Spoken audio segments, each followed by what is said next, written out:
Magandang araw sa inyong lahat. Kumusta kayo po? Ito po si Nico Fabian once again. Nandito po sa programa natin, NikTok, The Real Talk with Nico. Today is Wednesday and Wednesday ngayon, April 23rd. Ilang linggo na lang, then we are going to have dyan po sa Pilipinas ang midterm elections. Sige pa rin po ang mga kampanya ng mga kandidato aspiring to be senators, to be congressmen, and yun mga local posts dyan sa Pilipinas. And of course, ang Pilipinas as well as mga Filipino dito sa Malaysia, as well as yun mga Roman Catholic believers dito sa Malaysia and other parts of the world. We are all mourning because of the death of our Pope, si Pope Francis at the age of 88. He passed away last March 23rd, 21st, no? Last Monday yon po. And of course, dyan sa Vatican, busy ang mga Vatican authorities preparing mourning din ang death of our Pope, si Pope Francis. And of course, after ang funeral burial ni Pope Francis, then they are going to elect a new, ang mga cardinals, they are going to elect a new Pope para sa atin or para sa Roman Catholic community. Nandito na tayo po sa Kota Kinabalu and medyo hindi maganda ang pakiramdam natin and pasensya lang po siguro dahil sa weather, unpredictable ang weather. But I will still be giving you some video clips, mga footages po regarding ang mga latest developments dyan sa Pilipinas, as well as ang mga updates regarding ang mga istorya ni late Pope Francis, no? Dyan sa Vatican. And I was made to understand also that si Inday Sara Duterte, the Vice President of the Philippines, the other day or last week, she made a round already dyan sa Leyte, sa Samar, no? Thanking also ang mga supporters ni VP Sara, as well ang mga supporters ang team ng PDP Laban, as well as ang mga members ng supporters din ng Duterte clan, no? For the high trust rating approval result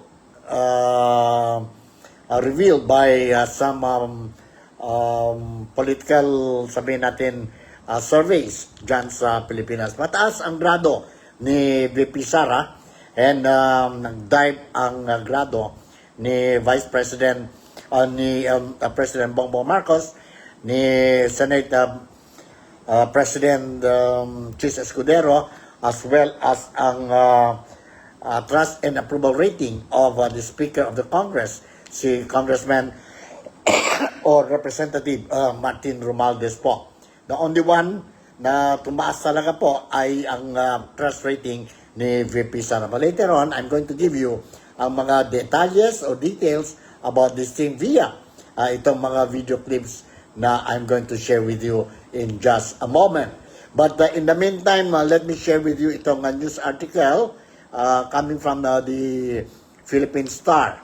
Philippine Star po regarding ang istorya o balita ni Pope Francis, the late Pope Francis, who passed away last March 21 at the age of 88.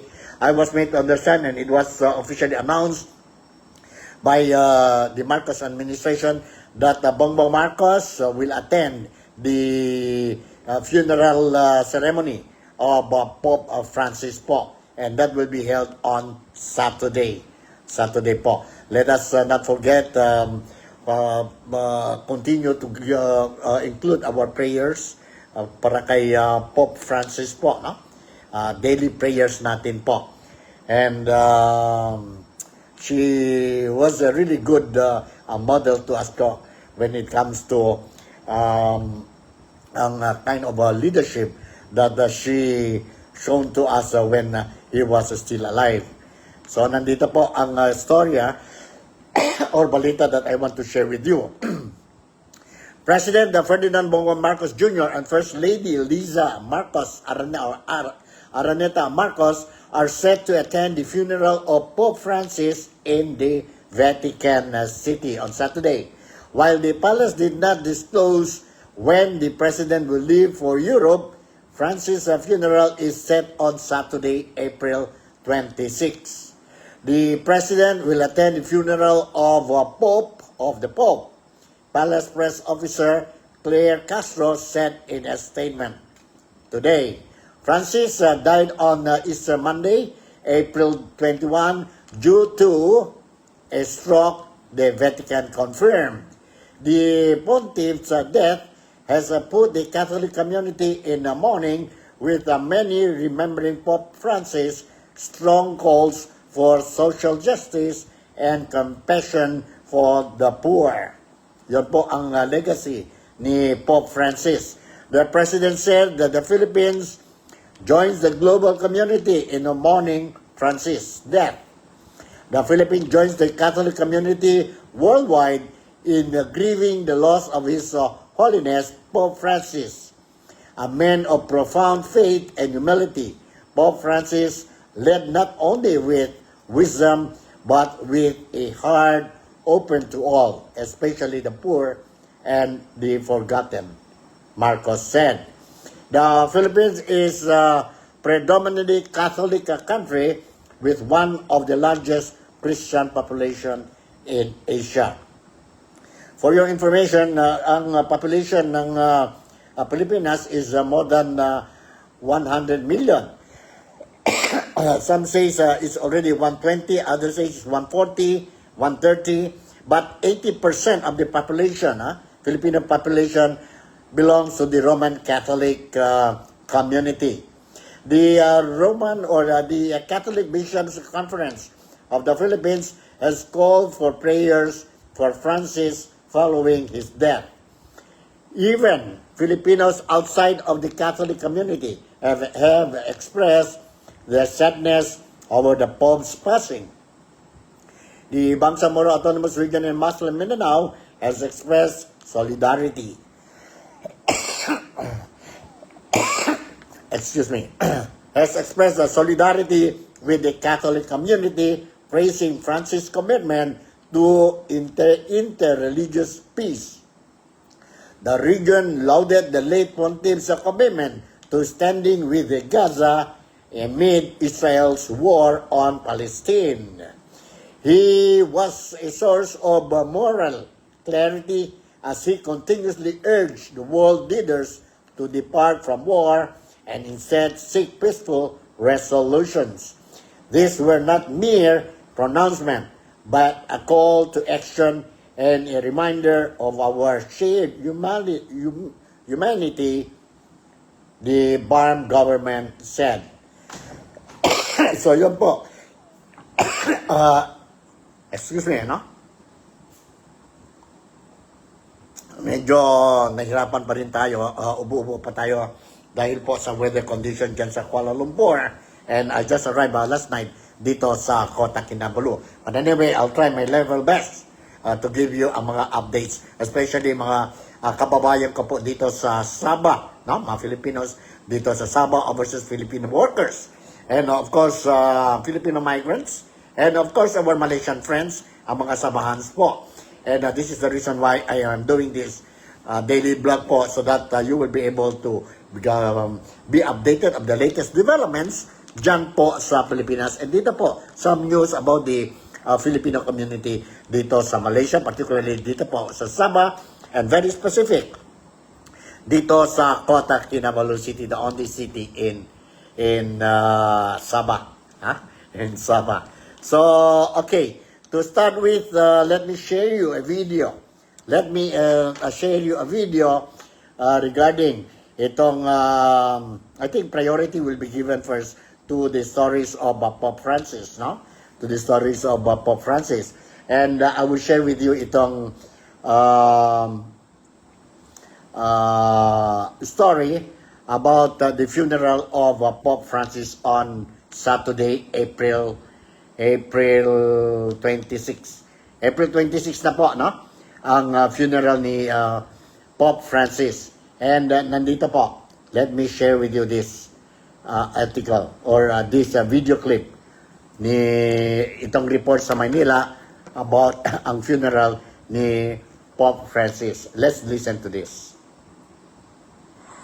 Leaders and royals set to attend the funeral of Pope Francis on Saturday. Among those confirmed to be attending, U.S. President Donald Trump and his wife Melania, the President of Argentina, the birthplace of the Pope, also attending. President Luis Inacio Lula da Silva of Brazil, which is home to the biggest Catholic population in the world, has likewise confirmed his attendance. The royals of the UK and Spain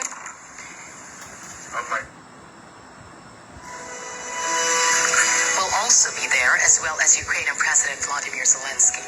Philippine President Ferdinand Marcos Jr., along with First Lady Lisa and Marcos, also making the trip to the Vatican. The pontiff's funeral will take place on Saturday in St. Peter's Square at 10 in the morning. That's 4 p.m. here in Manila. Patriarchs, cardinals, archbishops, bishops, and priests from across the globe will take part. The Dean of the College of Cardinals, Cardinal Giovanni Battista, will lead the service. As many as 250,000 mourners expected to gather in St. Peter's Square to pay their last respects to the Pope. Meanwhile, rosary prayers for the Pope continue at the St. Mary Maggiore Basilica in Rome, where the Pope will be laid to rest. The prayers are led by Cardinal Pietro Parolin, the Vatican's Secretary of State. Pope Francis wished for a simple funeral and tomb. He will also become the first Pope in more than 100 years to be laid to rest outside of the Vatican. At St. Peter's Square, mourners continue to pour in from all over the world to offer their prayers to the Pope. Many praise the pontiff for changing the face of the modern papacy. They hope his successor will also be as progressive. Okay, yeah, that's it. Yan po ang announcement, the funeral of Pope Francis. That will be on April 26, and that will fall on Saturday. Yan po. Don't forget, and let us always include our daily prayers po kay Pope Francis, who just passed away last April 21. Shoutout muna tayo kay Mary Lou Pantojo, who is also watching my program today. And I hope my better half is doing fine. And nasa KL pa siya, no? Nasa KL pa siya. Busy pa siya. She is attending very important things doon po sa KL. And hope she will achieve her goal dyan po sa Kuala Lumpur. Let's move on po sa programa natin. And pasensya lang po. Siguro if in the event I will may mga coughing tayo po. I hope you will understand. Dahil po ang weather condition po since the past few weeks dito sa Malaysia medyo unpredictable. Mainit tapos mag-ulan na naman tapos init na naman. So this is what we get, no? Ingat lang kayo po ang mga kaibigan natin dito sa Malaysia. Make sure that you drink plenty of water so you won't get dehydrated, no? Mahirap na po kung dehydrated. Baka you will be fall victim sa heat stroke.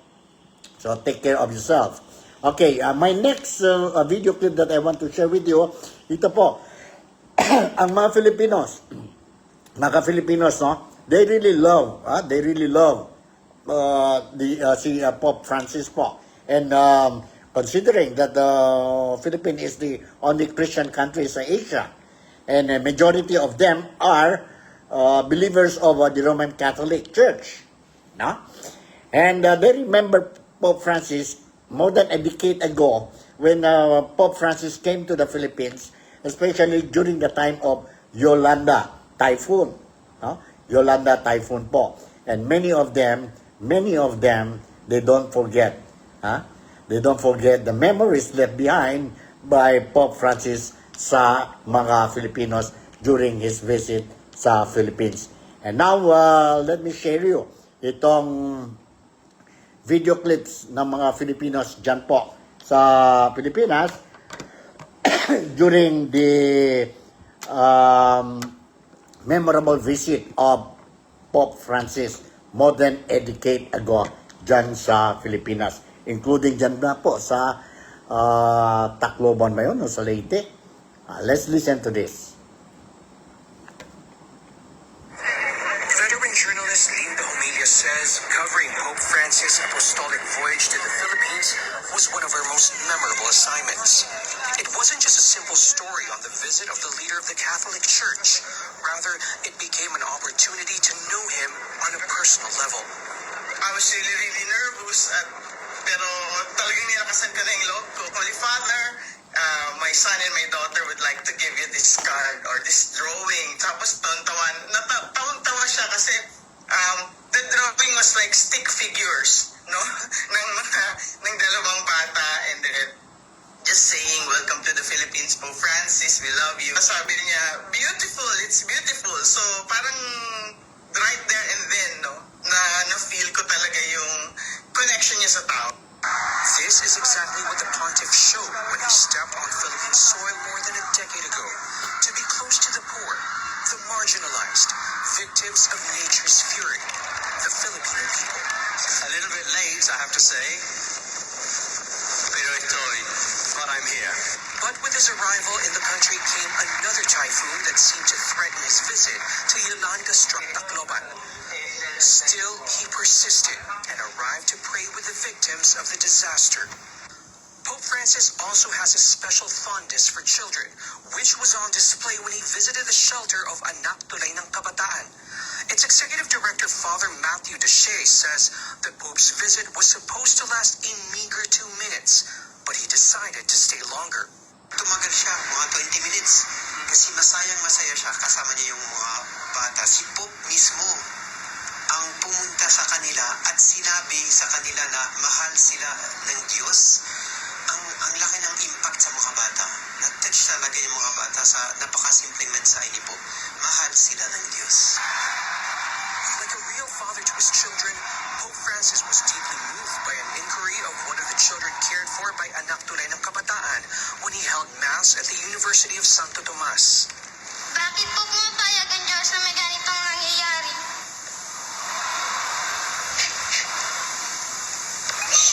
Kahit walang kasalanan ang mga bata. At bakit kaunti lang ang mga taon tumutulong sa akin? Ang sinabi niya ay, wala akong sagot sa tanong mo. Pero may ginawa siya. Niyakap niya yung dalawang bata. At napakaganda ang mensahe doon. Wala siyang may sagot sa pamamagitan ng salita. Pero may sasagot tayo sa pamamagitan ng gawa.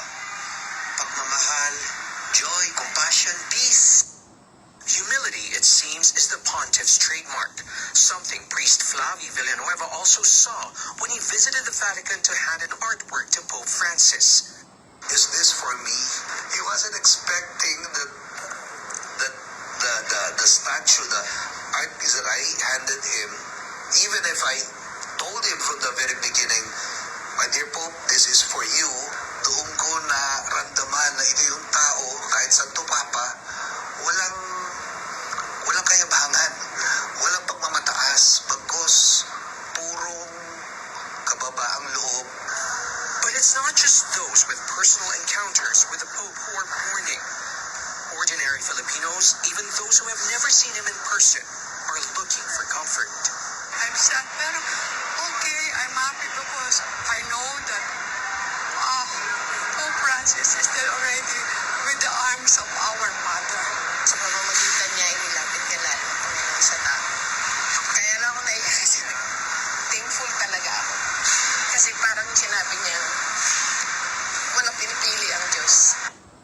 While experiences and backgrounds may differ, those who believe in the Pope's mission and service are one in saying that his heart and love for the people are inexplicable, that he is indeed the people's Pope. Is the shepherd that, really goes to the sheep. And I think it's very important, no, in a leader, for a leader to be able to listen and hear their flock, no, the people.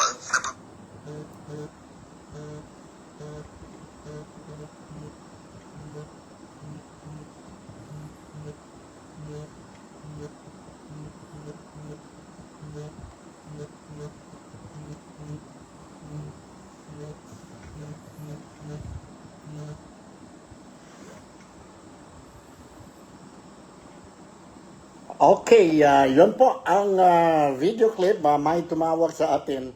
Medyo we cannot answer the call because on live tayo, no? I'm sorry, I cannot answer your call. But anyway, that is Pope Francis. Humility, the legacy he left behind dito sa mundo po. Ha? Humility, love for the poor, love for the children, especially the poor ones. No? And with that kind of example she showed to us, or he showed to us, we Filipinos really appreciated her or his actions. And again, I would like to say, don't forget po, Pope Francis is the Pope for the people. And we miss you. And although we are mourning now because of your death, but we are also happy because we are now in the arms of our God the Father. You will be having eternal happiness together with our Creator. So, let's move on sa programa natin. And this time around, I want to share with you another video clip. Video clip po, no? Another video clip still, we are talking about Pope Francis. And this time around, ang video clip is about the first visual Vatican release sa publiko po ni Pope Francis.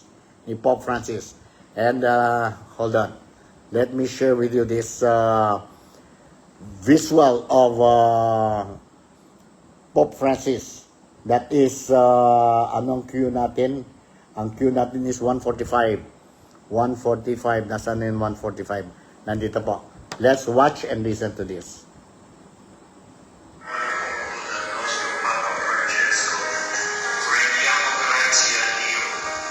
The Vatican released the first visuals of Pope Francis following his death, showing him in a wooden coffin, wearing a red robe with the papal mitre on his head and a rosary intertwined in his hands. As church officials performed the formal confirmation of the Pope's death and prayed over his body, the Vatican announced that his funeral will take place on the 26th of April.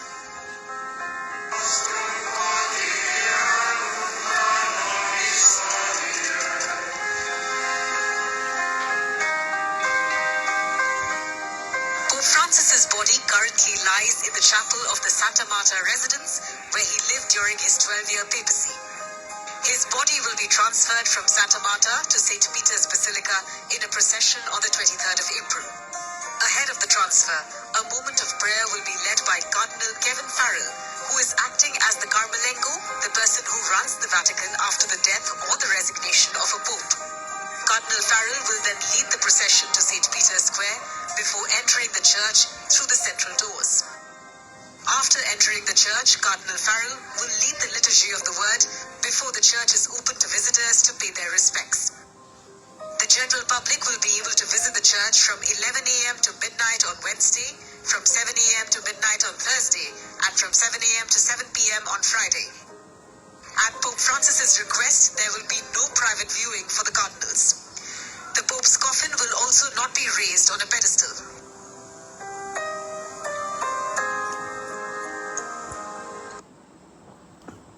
Okay, yon po. The first visual released by Vatican about the death of Pope Francis. Now, what will happen after the death of the Pope? Now, they are going to elect a new Pope very soon. After the, sabihin natin, after the burial of Pope Francis on Saturday.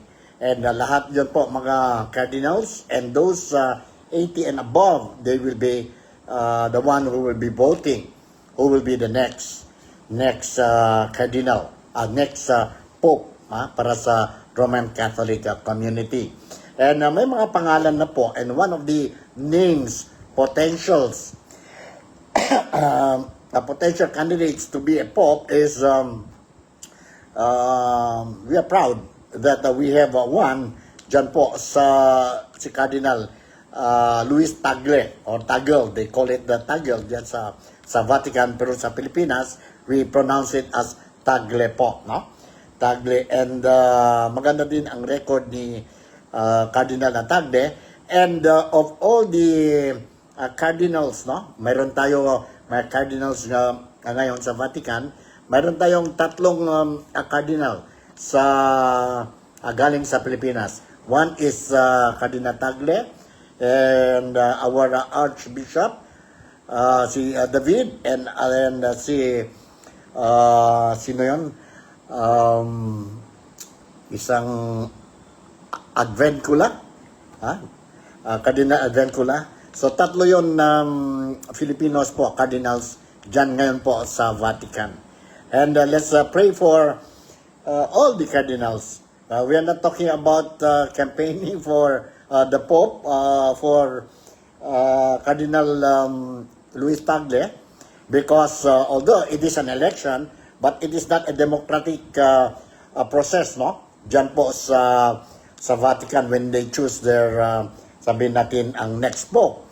In fact, they will be secluded in one place for 15 days yata yun, no? For 15 days. And they will be discussing kung sino po ang to be the next Pope. And we will only know kung mayroon na tayong new Pope dyan sa chimney po sa Vatican. Kung lumabas black smoke, ibig sabihin wala pa. Paglabas ang white smoke, ibig sabihin mayroon na tayong bagong Pope. And of course, ang St. Peter's Square. I was there last year, if I'm not mistaken. I was there. It's a big square.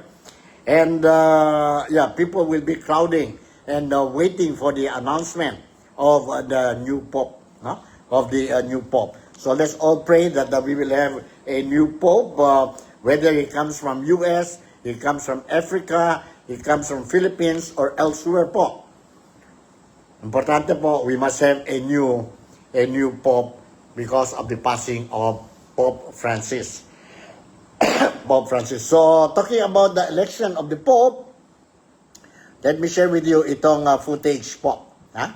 Another footage on the election of a new Pope. The latest updates tayo po. Election of the new Pope.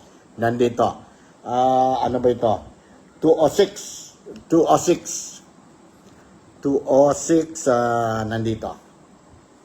Ito mga reports sa international media, and they're talking about the election of the new Pope. Let's listen to this. Who's next isn't just a favorite dinner party topic in Rome. The papal selection process is always underway, with names floated and cardinal contenders from the relatively small group of top Catholic churchmen who make up the College of Cardinals. And while it is an election, it is not a democracy. Rank-and-file Catholics don't get a vote. The next pope is chosen by 135 voting-age cardinals who were just invited by the Vatican to begin arriving tomorrow morning in Rome. Cardinals, the men in red caps and vestments, gather in a Vatican City conclave, as it's known, to begin electing a new pope. 2 to 3 weeks from now, following the pope's funeral, as the current Hollywood movie Conclave portrays, they report to the famous Sistine Chapel for a closed-door, non-public selection. Eligible cardinals are those younger than age 80, and they choose the 267th pope by secret ballot. And here are the leading contenders right now, according to experts and even betting line odds, although these are guesstimates at best.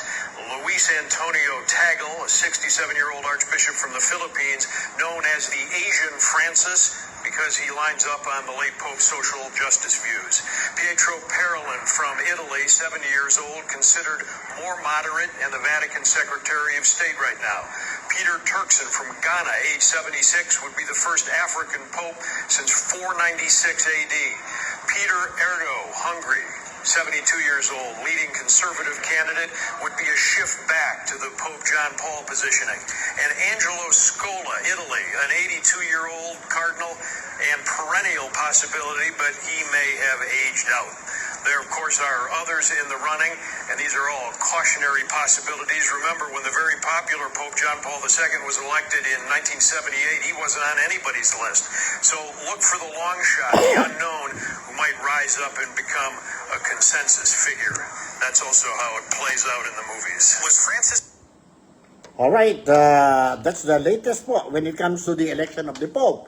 So, it mentioned that dyan po sa video clips natin, now we have potential candidates coming from the Philippines, from Italy, from Canada, from Hungary, from Italy, and elsewhere po. No? And elsewhere. So, yun po.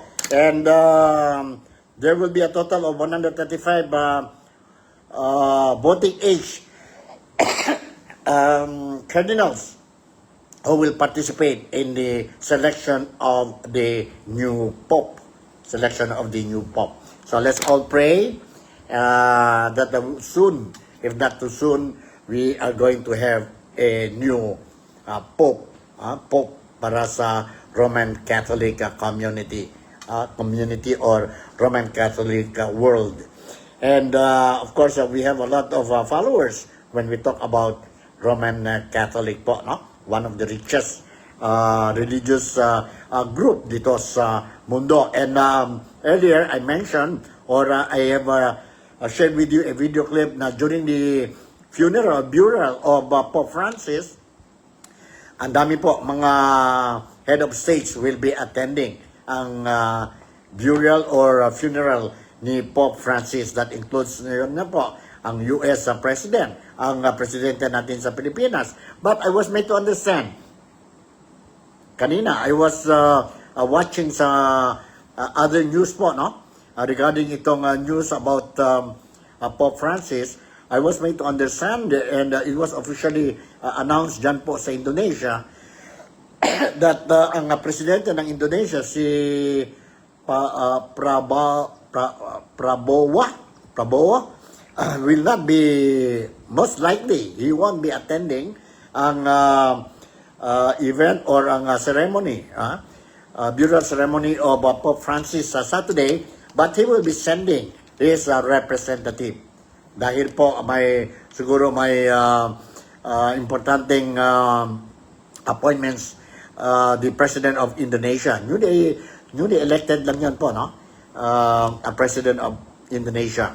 So, but anyway, good enough that I will be sending a representative. And of course, si President Bongbong Marcos, definitely he will stop the campaign and attend ang funeral or burial ni Pope Francis, and that is very good. And that is very good po. And nakita na natin po from all walks of life,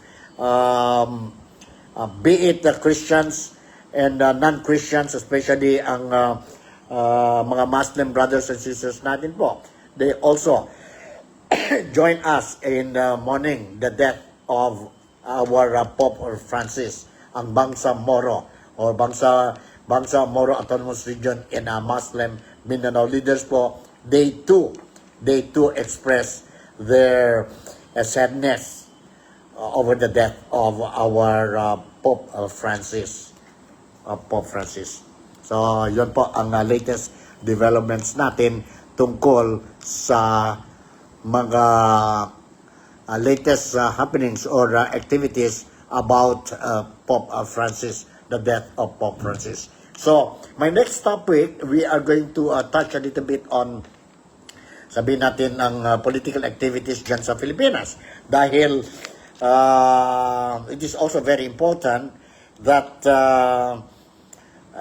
you have to be informed of what is happening in the Philippines, dahil po in just a matter of less than 3 weeks yata, no?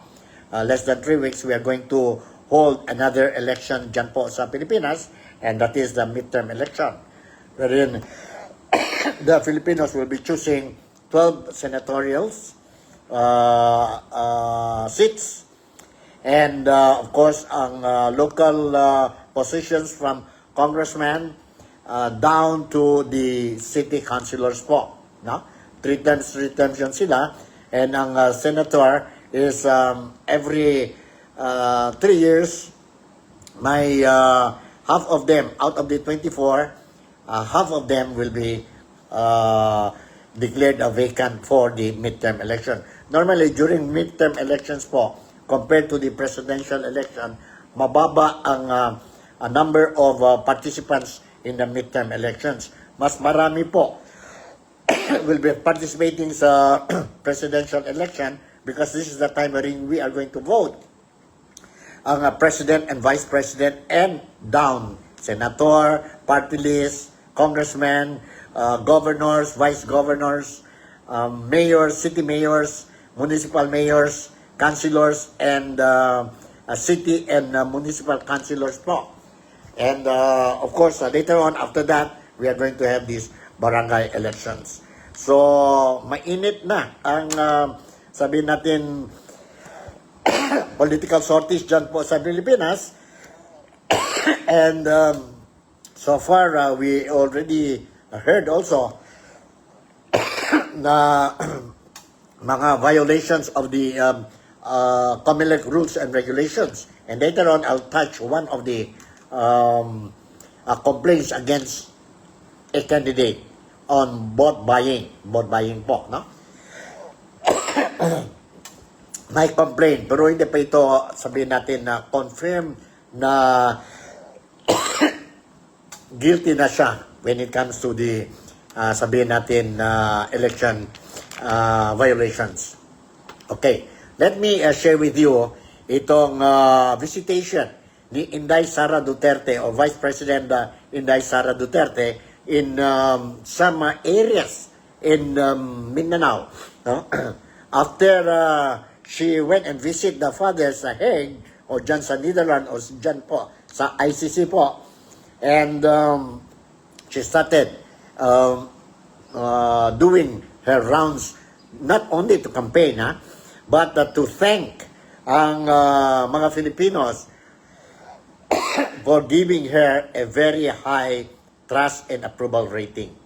Trust and approval rating compared to the three top officials dyan sa Pilipinas, ang presidente, ang president ng Senado, at saka ang speaker ng Congress. So, the President Bongbong Marcos drop talaga ang trust rating niya. Chis Escudero, who is the Senate President, nag-drop din. And of course, ang Speaker ng Congress, si Martin Romualdez, mas lalo na po, drop na. So, this is for these reasons why si VP Sara decided to go and visit itong mga areas dyan sa Pilipinas to thank ang mga Filipinos for giving her the trust and approval rating. And at the same time, she also mentioned about nagtingi daw sa kanya ang tatay niya, the former president, si Rodrigo Roa Duterte, who is now detained under the custody of the ICC. Ang sabihin natin, hingin ang tulong sa kanya to campaign for the PDP Laban candidates sa midterm elections. And she accepted ang wish ni Tatay Digong, and at the same time, nag-endorse din siya ng dalawa. Personal endorsement nun po. It's not from PDP Laban. It was her personal endorsement. Ito si Congressman Camille Villar, who is aspiring to be a senator during this midterm election, and si re-electionist Senator Amy Marcos, because both of them, itong Villar and Amy Marcos, are friends of Inday Sara Duterte. Klaro yan po. So, she is calling, apart from thanking ang mga Filipinos for giving her a good mark sa trust and approval rating, she is also campaigning for the Duterte's candidates. Straight votes yun po. Duterte plus 2. Amy and Camille. Anyway, let me share you itong video clip po ni Inday Sara Duterte. You hold on. Video clip ni Inday Sara Duterte. Saan na yun? 1:57 157. Hold on, sana yun? 157. Ito ang problema sa atin. 157, nandito po. Hold on. Vice President Sara Duterte visited former President Rodrigo Duterte's hometown in Danao, Cebu on Tuesday. Her visit aimed to locate the resting place of her father's grandfather. After the search, she attended mass and took selfies with vendors and shoppers at the Danao Public Market. She also expressed her gratitude for the high trust rating she has received despite the issues surrounding her.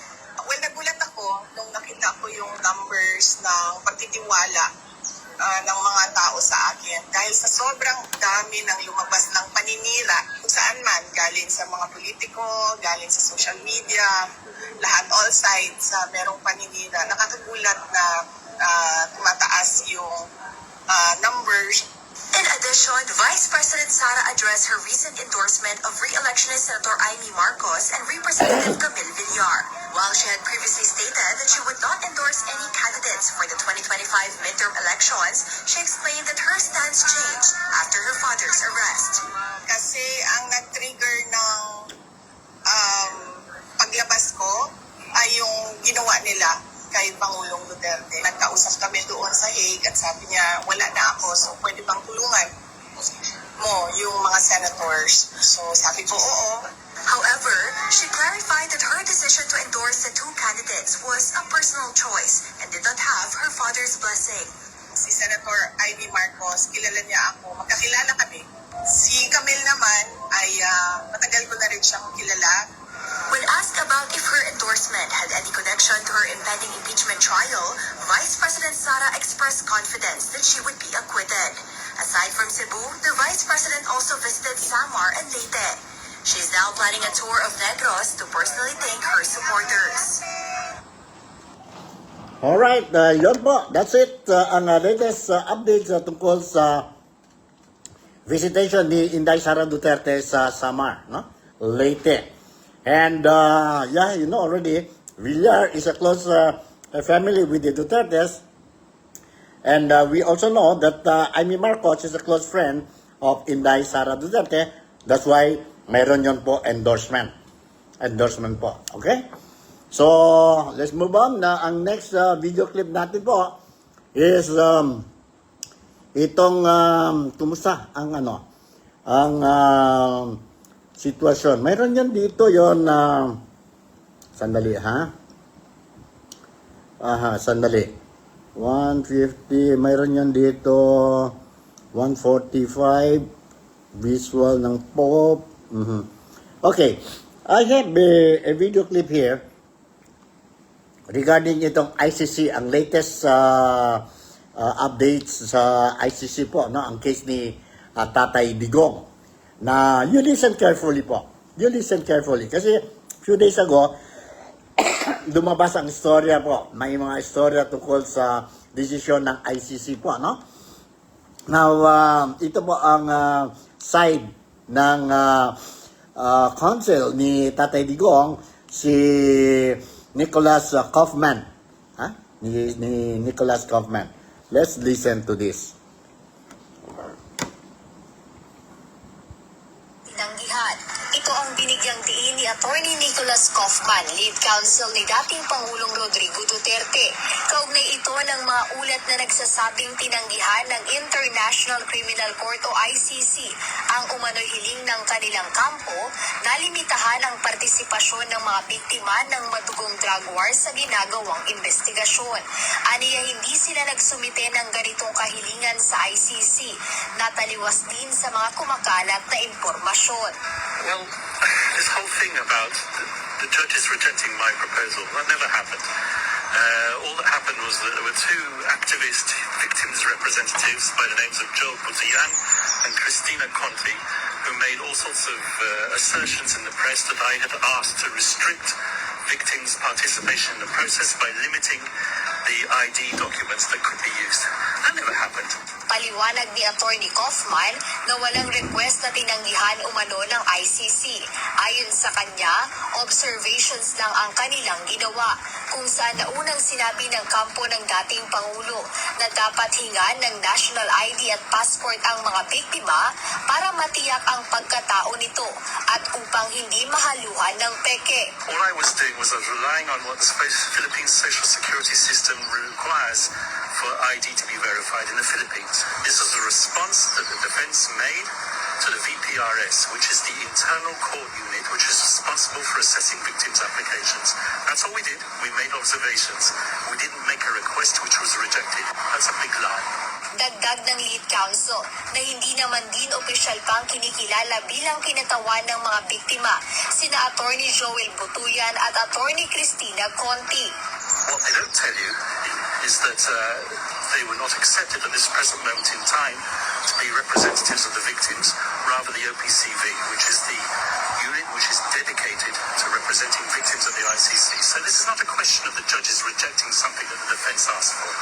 Kaugnay ng issue, mayroon nang inilabas ang pre-trial chamber ng International Criminal Court na 20 pahinang kautusan kung saan nagpasya itong tanggapin ang mga dokumentong ipinanukala ng ICC registry bilang pagkakakilanlan ng mga biktima kabilang ang SSS, GSIS at UMID cards, driver's license, postal ID, NBI at police clearance at kahit sedula at baptismal certificate.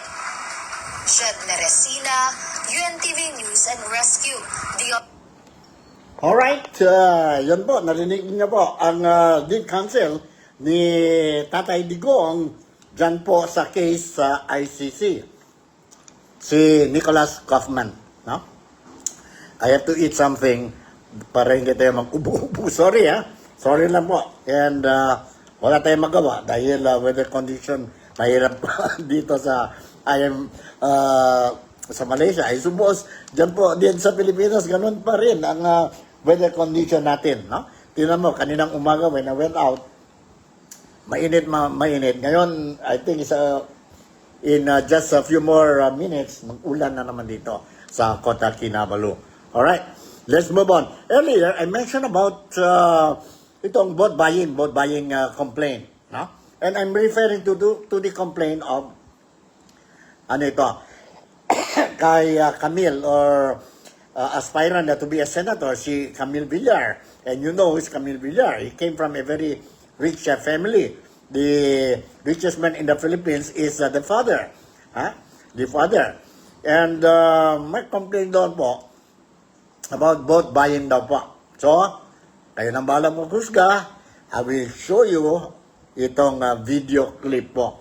Report ito coming from the Philippines. Alan. Okay. Let's listen. Hold on, ha? Hold on. The daughter of the Philippines' richest man is ordered by the Election Commission to respond to allegations she engaged in vote buying for her senatorial bid. Johnson Manabat reports. A show cause order has been issued against senatorial bet Camille Villar by the Commission on Elections. Comelec Executive Director Attorney Teovisto L.S. Jr., head of the Committee on Contra Bigay, said it received a complaint against Villar on Monday from an anonymous complainant accusing the administration bet of vote buying. Ella said they received a video link of what appeared to be a political sortie in Cavite. The video showed Villar sharing the stage with local candidates where a member of the public received money after being declared a winner during the event. The poll body has previously said cash prizes can be considered as a form of vote buying. Mayroong isang kandidato, and at the same time, mayroong nabibigay nag-aabot ng pera, parang raffle. Pero yung isang kandidato na nandun, na subject natin for the show cause order, andun lang sa stage mismo. Dito sa buhay na tubig, andun yung presensya ng isang senatorial candidate, Camille Villar. Villar was given 3 days after receiving the order to explain her side. Ella said Villar is the first national candidate subjected to a show cause order by the committee tasked to police vote buying activities. In a statement sent to media, Villar said she has yet to receive the Comelec order. Villar also explained the alleged event shown in the video happened before the start of the official campaign period. She also denied allegations of vote buying. The Senate vet adds she is confident she can clear her name. Okay, yon ang issue po ni Camille Villar. And according to Camille Villar, na itong video that it was shown sa video clips natin po, noon pa yan po, wala pa ng election. So, ano ba yan? Mayroon na mga dirty tricks na naman to put down ang kandidato? Or what? But anyway, let's wait for the decision. Since Comelec already issued a show cause letter to Villar, and let's see. So far, sabi ni Camille Villar, she did not receive yet the show cause letter from the Comelec. But should she receives 100% po, I think she will reply. And I think she will be hindi to mag-prosper itong complaint sa kanya po. And it's just a matter of another less than 3 weeks na lang ito, no? Tapos election na. Kaya nga, always remember, Filipinos are not for sale. Our votes is not for sale. Do not believe we don't believe anymore on vote buying. You give us money, we get it. Total sa amin naman yun. But we are going to vote according to our conscience. And this is the reason why I keep on repeating, reminding my followers, especially mga qualified voters, no? Lend your ears to all these candidates. Listen to them. Watch their body language. And get to know them. Sino ba sila before the election or before being a politician? Sino sila?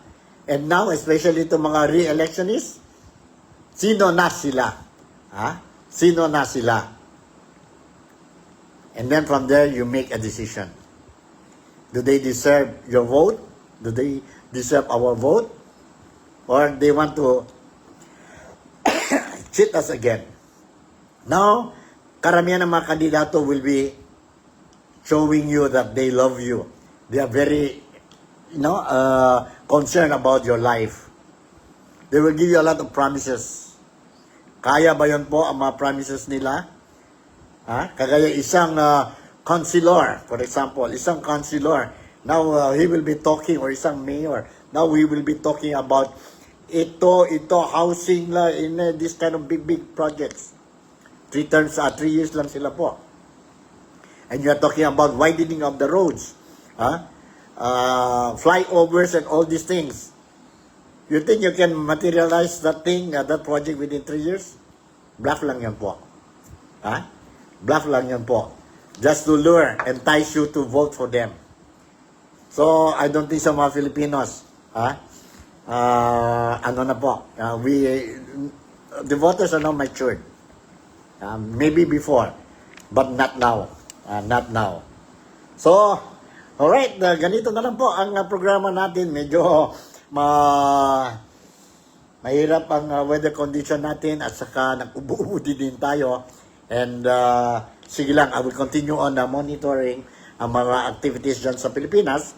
And ang updates regarding ang beloved Pope natin, si Pope Francis, who passed away last Monday, March 21. And ang funeral niya po is scheduled on Saturday, that will be March 26. Let us continue to pray for his soul.